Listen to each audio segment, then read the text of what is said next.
Hello everyone and welcome to For the King 2. Before we jump into it, I want to thank the developer for giving me a key to this game. I was a very big fan of For the King 1. I bought it like 5 times. So shout out to them. Thanks a lot.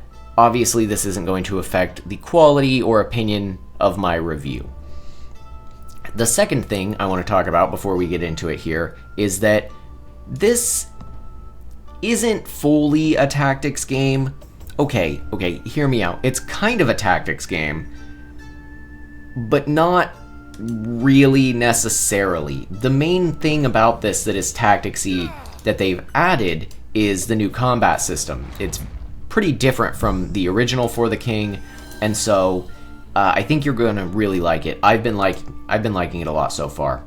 But before we get into that, let's address the reviews.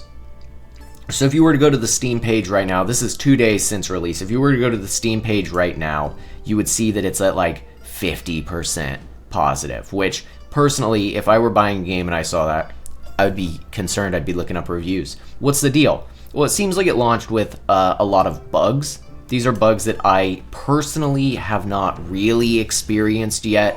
The one thing being that it's a little buggier and difficult to play on controller. Sometimes you are... should I get in this fight? Sometimes... I'm going to sneak past this guy for now. Sometimes your cursor for movement disappears, and it's kind of confusing as to why and what's going on with that. That might be a bug, I'm not entirely sure. But the original was also kind of difficult, in my opinion, to play on controller. It's really a game that's meant to be played with keyboard and mouse. I'm not discrediting these reviews by any means. The game has already had three hot fixes, I want to say, which is great. Good on the devs for putting that out there. It seems like the issues people had are ones that they are fixing or attempting to fix, which is really promising, and I love to see that. But I think it's worth mentioning no matter what. I don't think that's something that I should just ignore, right? The reviews, concerning. But from my time with it, I haven't had any issues like that. I've been enjoying my time with it a lot. The second thing I'm seeing is that on the Steam page, it lists there is no local co-op. Okay, so when you go into the game itself is built from the ground up in a way that there can't not be local co-op. If you go to the main menu and you go and pick your characters, as long as you have 2 controllers connected, both players, like both people can control whatever is happening here, right? I don't know if the local co-op thing just means that there's no like separate controller per character support. It's very strange to me, but I thought it was worth mentioning because it was a big concern I had going into the game. I played like 44 hours, I think, of the original, and I played it primarily with my wife because she really likes the game a lot too. And we played a lot of local co-op, and I was really worried going into this that we wouldn't be able to, that she would need her own copy. And we got her a copy anyway because she likes to play on the Steam Deck. And for the record, I have played this on the Steam Deck. Didn't have any issues there, which was really cool. But she likes to play on her Steam Deck separate, and so we got her a copy anyway. But I was worried about the local co-op thing, and I don't know, man. It's not on the Steam page. It's not air quotes officially supported. I guess, but two players can play on the couch. You can, and you might think, well, okay, what about online? Well, yeah, online you can control more than one character too. At least when I went in to test online I could. So it's not about that either. I really don't know how this game could not be considered local co-op. Because for all intents and purposes, it's how the game's designed. I mean, right now I'm controlling 4 characters. That's local co-op at my computer. I'm just controlling all 4, right? So, okay, we've discussed the local co-op, and we've discussed the concerning day one reviews that they are working on the patches for. What is this game? Maybe we should talk about what this game is first and foremost, because we haven't done that yet. Well, this is like a board game, like D&D light sort of experience. What it is you've got a story that you're playing along, and the story is like always the same. It's always, hey, infiltrate the guardhouse in the autumn forest after you do, you know, those two things. But where it differs is, you know, your enemy spawns, the items you get, the stuff that like you buy at the marketplace here, your quests, and that's very similar to the first game, where it's very centered on this board game like experience. And if you've played board games, which, you know, I assume most people have, I don't need to rest here actually, you would know, well, okay, it's pretty standard for a board game to have the same goals each time you go through, and what you get and how you get there being what changes it. I want this shield. And then I'm going to sell my old one. Not very much gold, but it's a little. Side note, you can hire dudes now, which I think is pretty cool. I'm excited to mess around with that feature. I haven't tried that yet, personally. But so it's a board game experience with this combat overlay. And in the original, the combat was like these 3 lanes, and you couldn't move your dudes, and that was essentially it. It was more of like consider it maybe a JRPG sort of deal, where, you know, in Final Fantasy, all your guys are in a line. Whereas with this, you have this more tactical overlay to the combat now, which I really like. This adds a lot of diversity to how you play and the stuff you do. And so let's take a look at it. If you've played the first, you'll probably understand some of the things I'm saying are going to be a bit redundant. But I'm going to structure this more towards somebody who hasn't played before. So you go into combat, and you've got this grid, and this movement grid, and it's not very big. There's enemies on it. They have their own grid, etc.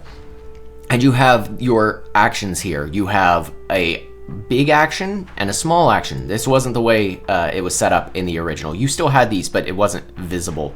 And I really like that, 1, this is visible now, and 2, you can like the way they're applied. So for instance, using an item, that's a small action. Movement, small action, and then your attack, you know, a big action. So you can move and then attack. Something that's different from the original is guns now. They used to have a reload action. They were terrible. They were really strong, but they were terrible because you would shoot, and then you would have to take a whole nother turn to reload. But now, your reload is it's one of your small actions like that. So that's pretty cool. And then there are on tile battle effects. For instance, my dude with the shield creates a shielded aura behind him. I really think that's cool. I think there's a lot of strategy that this is going to add. I think it's going to add a lot of cool options. And I'll tell you what, it is hard. It is still very, very hard. I don't know if it's harder. It feels harder so far. I could be wrong. But it's like D&D hard, you know? Things have like, you know, pretty low damage on their attacks. You know, it starts out really low, it scales in I think a comparable way to that sort of game. And I think it really fits this game's style too. Okay, 3 to 8 magic damage. So you've got a different set of defense skills, kind of like Pokemon. You have physical defense and magic defense, and those stack in, you know, various ways with the equipment you're wearing, and they do what they say on the tin. If a guy hits you with a magic attack and you don't have magic defense, you're taking full damage. Somebody hits me with a physical attack, I have this 6, it's reducing it by 6. It's pretty straightforward. It's just that as you get a bunch of different equipment options, this really starts to become it starts to become a serious decision what you have on and how you're playing your character. Hey, hermit grass. They changed how it looks. Cool. I like the new image. And that's something I wanted to talk about is, hang on, okay, evasion. Let's put this on this guy. And that's something I wanted to talk about is the graphics. I will be the first to admit I was a bit worried that they were doing away with like the low poly aesthetic. I was nervous. I was not sure how this game would look. But after getting in here and playing around with it, I really like it. I think it looks great. I was worried it would lose its charm and identity, and it seems it has not in any capacity, which I'm really grateful for. All right, let's see. More evasion. Let's put it on this guy. Ooh. Oh man, all the hats are like all the good stuff. You can still see like your armor changes on your characters and stuff, which is cool. Ooh, who has the best vitality here? I guess it's me. I know they're all me, but I think of the tank guy as me because that's who I'd usually be playing.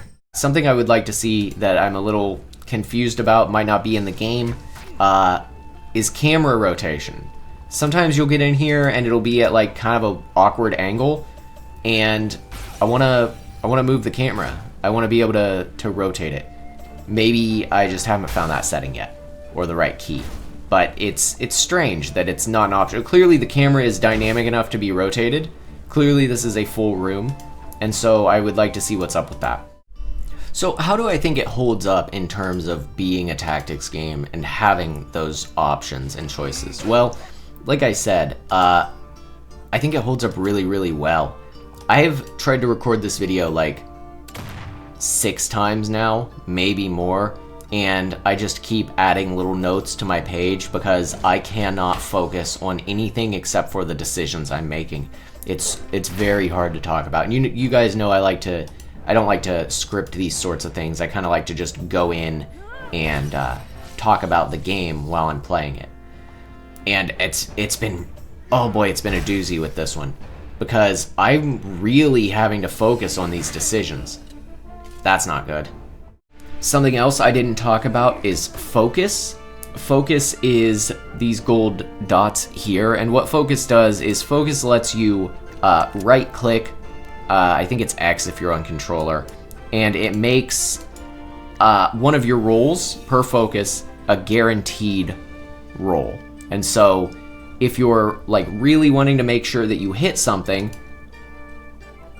like that, that's a good way to do it. Also, this guy's got a cool extra ability where he gets like an extra turn, but it doesn't seem to be working properly with this gun. I'm not entirely sure what's up with that. That's something I would like to look into. That could be user error on my part. I'm not entirely sure. Like I said, I haven't seen, other than the weird menu stuff, I haven't seen any of the bugs that I saw being reported, so I do think that they are patching those out pretty well, it seems like. It could be, though, that like that's some online stuff. I haven't been doing any online, but I do think they're on the right track with how they're handling all the reports and stuff. It's always good to see devs that are actively working so hard to make sure that their game is well received and they don't just drop it and run away. Something I really like is this new treasure sharing screen. It is so much easier now to just like sort what you want to different characters. Nice. Look at how fast that was. That's so much faster than the first game. So much faster. Alright, so here we are on the main menu in the lore store, and you would be forgiven for thinking that this is some sort of microtransaction stuff. It's not. What the lore store is as you play, you get lore. This was a thing in the first game as well. As you play, you get lore, and the lore is like your currency, which you use to unlock permanent upgrades for the game as you play.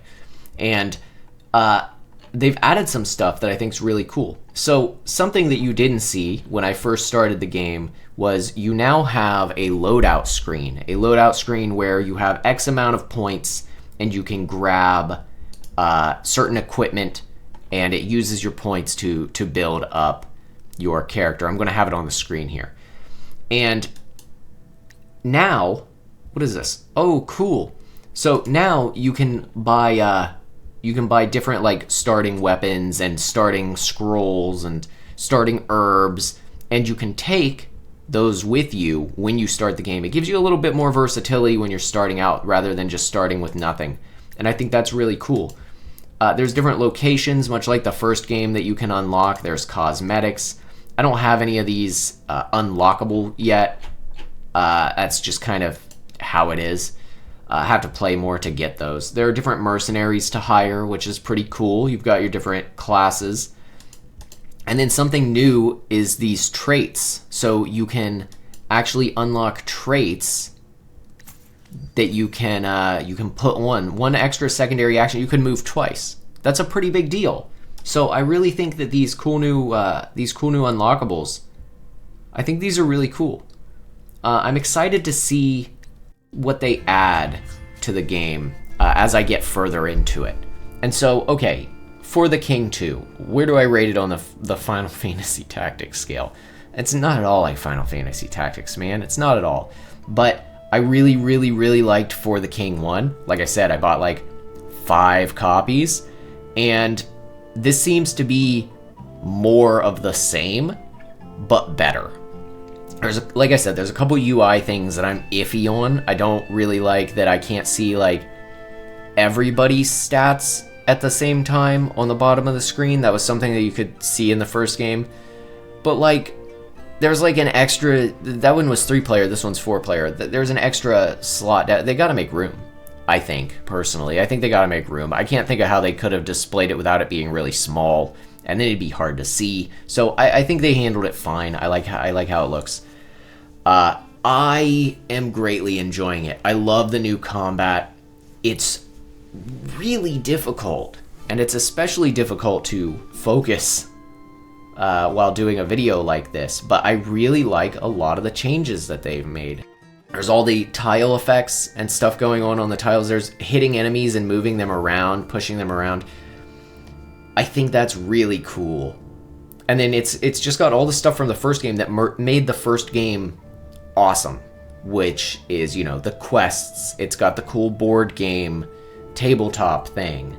It's got the items where you just build your character up, and you can like, if what you've got built isn't working for you, you can change your build on the fly if you get the right items and completely switch up your game plan. I love stuff like that, and I think this game is going to be a great sequel, especially because they have future updates planned, free content updates and then paid ones later on. As the content keeps rolling out, I think it's going to just continue into something awesome. So here's the chapters. I guess I haven't clicked one of these before, but here's the chapters, and you can see when you open it up, you have a lot of the similar. Oh my gosh, I'm playing on the easiest setting. With all that said, I want to thank the devs again for providing me with a copy of the game for review. I want to thank you, the viewers, for watching and humoring me maybe a little bit that this isn't quite the kind of tactics game I normally put in this series. And I want to thank you all for watching. And as always, I will see you next time.